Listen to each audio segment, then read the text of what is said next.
It was a rainy Saturday evening when I moved into my new apartment. The place was old but had a certain charm that I liked. My neighbor, Mrs. Thompson, was a sweet elderly lady who welcomed me warmly. She lived alone and often spent her days tending to her garden. I felt lucky to have such a kind neighbor. A few weeks after moving in, I started hearing faint whispers at night. They were soft, almost like the wind, but I could hear them clearly in the silence of my bedroom. At first, I thought it was just my imagination, or the old building settling, but the whispers became more frequent and distinct. One night, I woke up to a blood-curdling scream.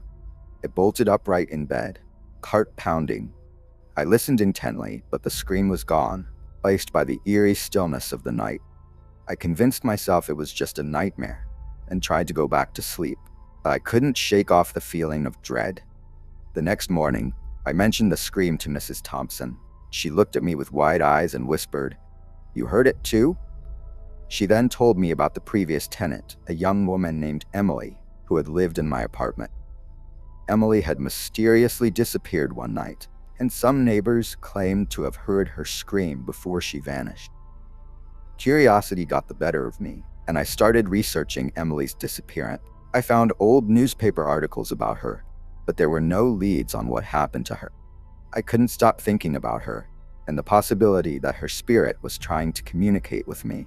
One night, I decided to stay awake and see if I could hear anything unusual. As the clock struck midnight, the whispers began. This time, they were louder and more coherent. I could hear a woman's voice pleading for help. I followed the sound to the living room, where I saw a faint figure of a woman standing near the window. She looked at me with sad eyes and mouthed the words, "Help me." I tried to speak, but my voice was caught in my throat. The figure vanished, leaving me standing there in shock. I knew I had to find a way to help Emily's spirit find peace. I contacted a local paranormal investigator who agreed to visit my apartment. The investigator conducted a seance, trying to reach out to Emily's spirit. Air grew cold, and the room filled with an overwhelming sense of sorrow. Through the investigator, Emily revealed that she had been murdered by someone she trusted, and her body was hidden in the basement. With this new information, we called the police, who searched the basement and found Emily's remains hidden behind a false wall. Her murderer, a former boyfriend, was eventually caught and brought to justice. Emily's spirit was finally at peace, and the whispers and screams ceased.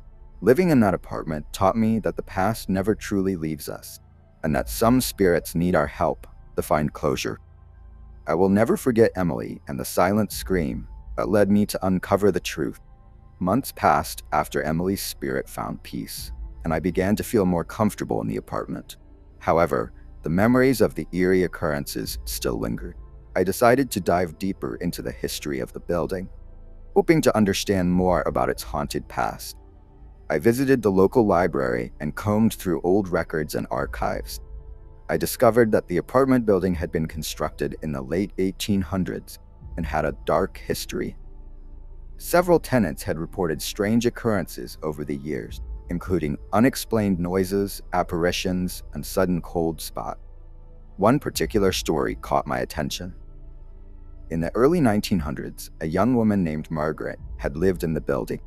She had fallen in love with a man named James, but their relationship was fraught with jealousy and anger. One night, in a fit of rage, James had killed Margaret and hidden her body in the building. Her spirit was said to haunt the apartment, seeking justice for her untimely death.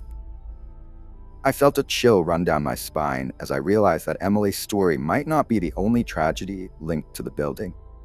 Determined to uncover more, I reached out to a local historian who had written about the building's haunted history. His name was Mr. Collins, an elderly man with a passion for the paranormal. Mr. Collins agreed to meet me and share his knowledge. Over a cup of tea, he recounted the numerous tales of ghostly encounters and unexplained phenomena in the building. He believed that the spirits of those who had met tragic ends were trapped within the walls, unable to find peace. With Mr. Collins's help, I organized a team of paranormal investigators to conduct a thorough investigation of the apartment building. Armed with high-tech equipment, we spent several nights recording sounds, capturing images, and attempting to communicate with the spirit. The results were astonishing. We captured several EVPs, electronic voice phenomena, with voices pleading for help and justice. We also recorded strange shadows and cold spots that seemed to move on their own. It became clear that the building was a hotspot for paranormal activity. During one of our investigations, we encountered the spirit of Margaret. She appeared as a faint, glowing figure, her eyes filled with sorrow. Through the investigators, she conveyed her story of betrayal and murder. She pleaded for justice, just as Emily had.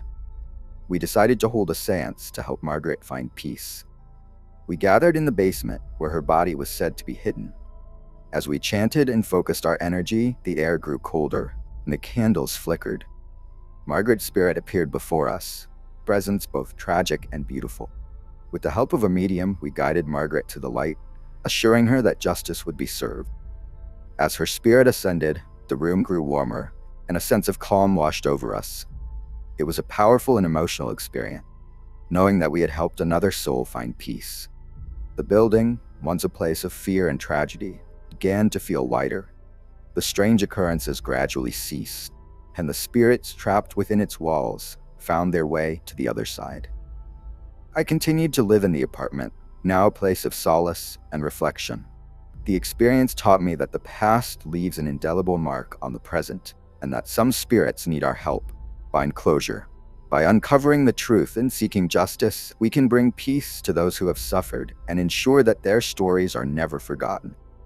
Story 2: The Mirror's Reflection. I always loved antiques, so when I found an old, ornate mirror at a flea market, I couldn't resist buying it. It had a beautiful, intricate frame, and the glass, though slightly cloudy, added to its charm. I hung it in my living room, admiring how it complemented the decor. A few nights after bringing the mirror home, I started noticing odd reflections in it. At first, it was just fleeting shadows, but then I began to see a woman's face. She was beautiful, but had a look of deep sadness. Presence in the mirror was unsettling, and I couldn't understand why she was there. One night, I was sitting on the couch when I noticed the woman in the mirror again. This time, she seemed to be trying to tell me something. Her lips moved silently, and she pointed towards the hallway. I turned to look, but nothing was there. When I looked back at the mirror, she was gone. Curious and a bit frightened, I decided to investigate. I searched the hallway and found a small hidden door behind an old bookshelf.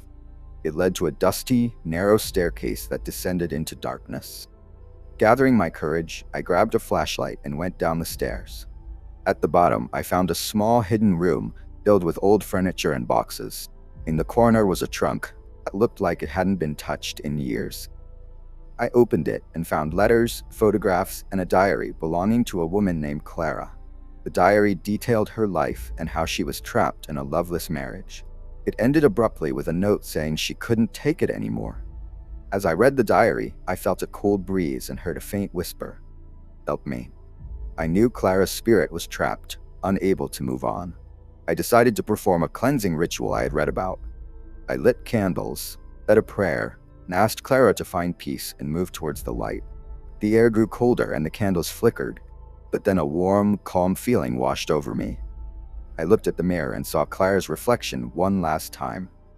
She smiled, a look of gratitude on her face, before slowly fading away. After that night, the strange reflection stopped.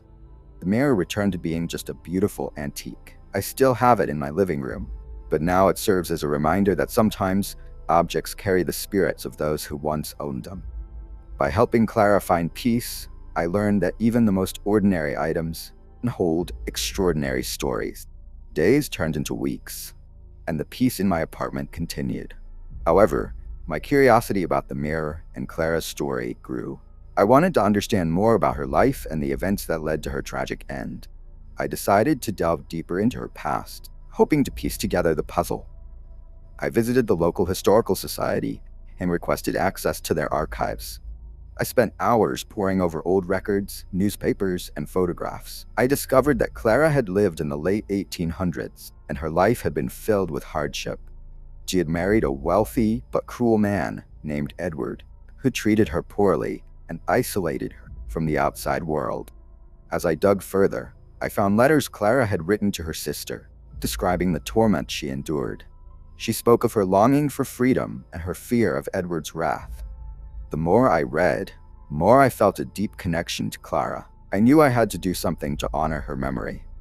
I decided to write a book about Clara's life, hoping to bring her story to light and ensure that she would never be forgotten.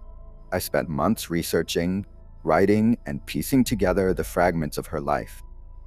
The process was both challenging and cathartic, as I felt her presence guiding me. During this time, I continued to experience small, reassuring signs that Clara was at peace. Occasionally, I would catch a glimpse of her smiling reflection in the mirror, or feel a gentle touch on my shoulder. These moments filled me with a sense of purpose and determination. Finally, the book was complete. I titled it Clara's Reflection, tribute to the woman whose spirit had touched my life. The book was well received, and many readers were moved by Clara's story.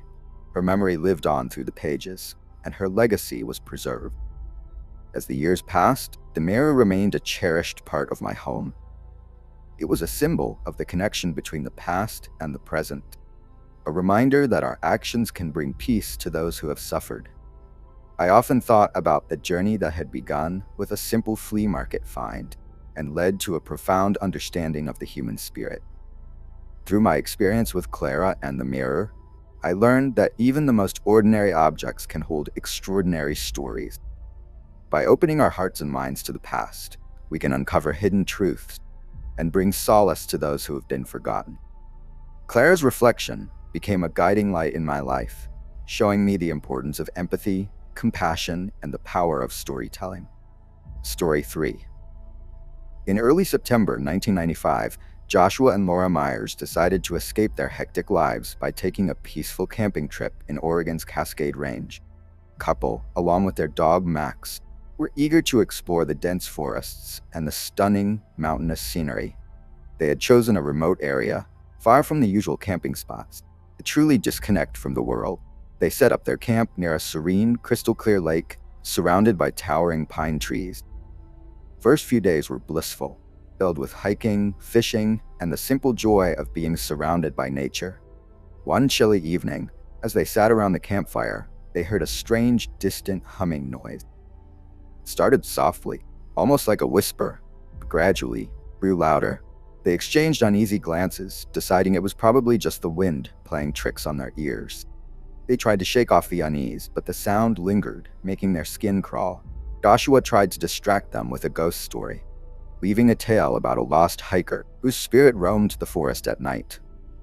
Laura laughed nervously, though she couldn't shake the feeling that they were being watched. The forest, usually filled with the sounds of nocturnal animals, had fallen eerily silent. Later that night, snug in their tent, they were jolted awake by a loud, mechanical whirring. Joshua peeked outside, and his heart skipped a beat. Hovering above the treetops was a triangular object, with bright, pulsating lights. Max, usually calm, was growling softly, his hackles raised. The object hovered silently for a few moments before shooting off into the night sky at an impossible speed. The forest fell silent again, but the eerie feeling remained. They lay awake for hours, listening to the silence, their minds racing with questions. The following morning, they found an unusual sight. On the forest floor lay countless small, blackened patches, as if the ground had been scorched. Laura noticed Max behaving strangely, sniffing around one of the patches, and then backing away, whining. Their curiosity piqued. They decided to explore further into the forest. As they hiked, they discovered a small, abandoned cabin, deep in the woods. It looked ancient, the wood rotting and vines crawling up its side. Curious and seeking shelter from the encroaching storm, they decided to investigate. Inside, the air was thick with the smell of decay. Old, tattered furniture lay strewn about, and cobwebs clung to every corner. In the middle of the room stood a dusty, wooden table, a single rusted lantern. Laura picked it up, and to their surprise, it still worked. They found a trapdoor leading to a basement. Descending the creaky steps, they were enveloped in darkness, air even colder than above. The lantern's light revealed shelves lined with jars of strange, unidentifiable substances, and old, leather-bound books filled with bizarre symbols. Suddenly, a chilling draft blew through the basement, extinguishing their lantern. They heard whispers in a language they couldn't understand, and felt an unseen presence watching them. Panic set in, and they scrambled back up the stairs, slamming the trapdoor behind them. That night, as they tried to sleep in their tent, strange things began to happen. The temperature dropped drastically, their breath visible in the cold air. They heard footsteps circling their tent, but no one was there. Max began barking furiously at something unseen, just outside the tent. Then they saw it, a shadowy figure, standing at the edge of the clearing, its eyes glowing a sinister red. The figure moved closer, and they could hear its labored breathing, as if it struggled with every step. In a blind panic, they grabbed their belongings and ran. They didn't stop until they reached their car, miles away. As they drove away, they looked back and saw the figure standing at the edge of the forest, watching them leave. Joshua and Laura never spoke of that night again. They both knew something malevolent lurked in those woods. And sometimes, late at night, when the wind howled and the shadows grew long, they could still hear the faint, mechanical whirring echoing in the distance, reminding them of the terror they narrowly escaped. Days turned into weeks, and the memory of their terrifying encounter began to fade. They resumed their daily routines, though a lingering sense of unease hung over them. Joshua took solace in his work as an engineer, while Laura, a freelance writer, found herself drawn to the darker aspects of fiction. Her stories now tinged with the horror they had experienced. One evening, as Laura sat at her desk, typing away on her latest manuscript, she heard a familiar, distant humming noise. Her fingers froze on the keyboard, and a chill ran down her spine. She glanced out the window, half expecting to see the triangular object hovering outside. But the sky was clear, and the night was silent. She dismissed it as her imagination, the remnants of their ordeal still haunting her. The sound persisted, growing louder each night. Joshua heard it too, though he tried to rationalize it as some malfunctioning household appliance or a distant vehicle. Yet, deep down, he knew it was something else, something far more sinister. One night, unable to sleep, Joshua decided to investigate the source of the noise. Armed with a flashlight, he ventured into their backyard, Max by his side. The dog's ears perked up, and he growled softly, his eyes fixed on the tree line. Joshua followed Max's gaze, his heart pounding. There, in the darkness, he saw them, glowing red eyes, watching him from the shadows. He stumbled backward, tripping over a garden hose, and fell to the ground. Max barked furiously, but the eyes remained, unblinking and malevolent. Joshua scrambled to his feet and ran back inside, slamming the door behind him. He tried to explain what he had seen to Laura, but the words caught in his throat. She could see the terror in his eyes, and she knew, without a doubt, that the nightmare they thought they had left behind had followed them home. The following days were a blur of sleepless nights and frantic research. Laura pored over old books and internet forums, searching for any mention of similar encounters. She found stories of ancient spirits, extraterrestrial visitors, and interdimensional beings, but nothing that matched their experience exactly. Then she stumbled upon a forum dedicated to unexplained phenomena. One thread in particular caught her eye: accounts of strange mechanical noises and sightings of triangular objects. The descriptions were eerily similar to their own experience, and she felt a cold knot of dread tighten in her stomach. She reached out to the forum members, sharing their story and seeking advice. The responses were varied, some sympathetic, others skeptical. One message stood out. It was from a man named Richard, who claimed to have experienced something similar. Richard suggested that they might be dealing with a visitor, a being from another realm, drawn to places of great energy or trauma. He warned them to be cautious, as these visitors were often malevolent, feeding off fear and negative emotions. Desperate for answers, Joshua and Laura agreed to meet Richard. They arranged to meet at a small, secluded cafe on the outskirts of town. Richard was a tall, thin man with a haunted look in his eyes. He listened intently as they recounted their story, nodding occasionally. When they finished, Richard leaned forward, his voice low and urgent. "You need to protect yourselves," he said. "These beings, they're drawn to fear, to trauma. They latch onto it and grow stronger. You need to cleanse your home, create barriers to keep them out." He handed them a small, leather-bound book filled with rituals and protective symbols. "This might help," he said, "but be careful. Once they've latched onto you, it's hard to shake them off." Armed with Richard's advice, Joshua and Laura returned home. They followed the instructions in the book, performing rituals and placing protective symbols around their house. For a while, it seemed to work. The noises stopped, and the feeling of being watched faded. But the reprieve was short-lived. One night, as they sat in their living room, they heard it again, the faint mechanical whirring coming from the basement. Joshua's heart sank. He grabbed a flashlight and headed down the stairs, Laura close behind him. The basement was dark and cold, the air heavy with a sense of foreboding. As they stepped into the room, the whirring grew louder, and they saw it. Trapdoor they had slammed shut in the cabin, now standing open. From the darkness below, they heard whispers, the same unintelligible language they had heard before.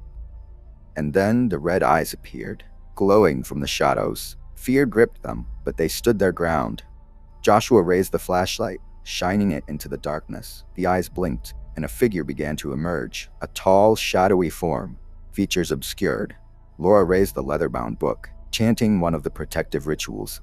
The figure recoiled, the whispers growing louder, more frantic. The air grew colder, and they could feel the presence's anger, its frustration. They didn't stop. It continued the ritual, their voices growing stronger, more confident.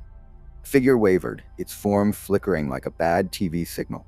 And then, with a final, anguished wail, it vanished, leaving the basement in silence. They stood there, shaking, the flashlight beam trembling in Joshua's hand. Slowly they backed away, closing the trapdoor and sealing it with the protective symbols from the book. The days that followed were tense, but the noises stopped, and the feeling of being watched faded. They remained vigilant, keeping the protective symbols in place and performing regular rituals to cleanse their home. Though the terror had subsided, the experience left a mark on them. They knew that the barrier between their world and the unknown was thin, and that sometimes things slipped through. They vowed to stay prepared, to protect themselves and their home from whatever might come. Years later, as they sat on their porch, watching the sunset, they still felt a lingering sense of unease, but they had learned to live with it, to stay vigilant, and to cherish the moments of peace they had fought so hard to regain. And sometimes, on quiet nights, when the wind whispered through the trees and the shadows grew long, they could still hear, faint and distant, the mechanical whirring, a reminder of the darkness they had faced and the strength they had found within themselves. Joshua and Laura's story became a cautionary tale, shared among friends and neighbors. They never fully understood what had happened or why, but they knew one thing for certain. The world was full of mysteries, and some were better left unexplored. But for them, the experience had forged an unbreakable bond. They had faced the unknown together, and they had survived. And in the end, that was all that mattered. Yet, in the quiet moments, when the house was still and the night was dark, they couldn't help but wonder if the visitor would ever return. The barrier they had created would hold. They could only hope that their vigilance would be enough, and that they would never again have to face the terror that had haunted their dreams. As the years passed, they found solace in each other, their love and resilience a beacon against the darkness. They knew that whatever came, they would face it together, their bond unshakable, their spirits unbroken. And so they lived, always prepared, always vigilant, and always together, ready to confront whatever horrors the night might bring. For in the end, they had learned that the greatest strength came from within, and that love and courage were the most powerful protections of all.